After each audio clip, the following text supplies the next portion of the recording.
Wala naman sa himpilan ng DCSB ang Spirit FM, CMN Calapan, Oriental, Mindoro. CNN Live Nation. Dennis Nebrejo, magandang araw sa iyo. Magandang araw kasamang Ariel, magandang araw Oriental Mindoro, magandang araw Pilipinas.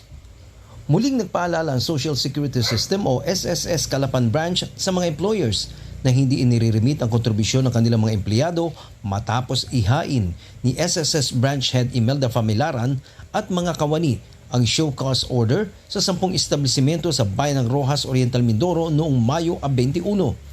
Ayon kay Familaran, kanilang pinadalhan ang mga employers ng hotel, drugstores, general merchandise, kainan at construction firm na sakop ng Barangay Bagong Bayan at Baklasan sa parehas nasa poblasyon.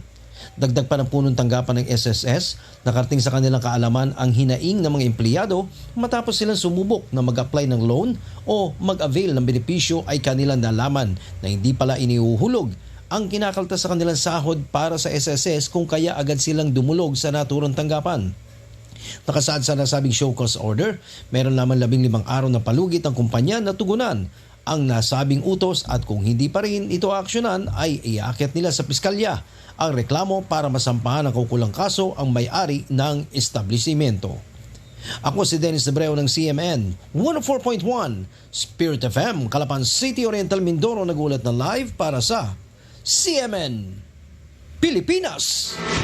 CNN Live Nationwide. Maraming salamat.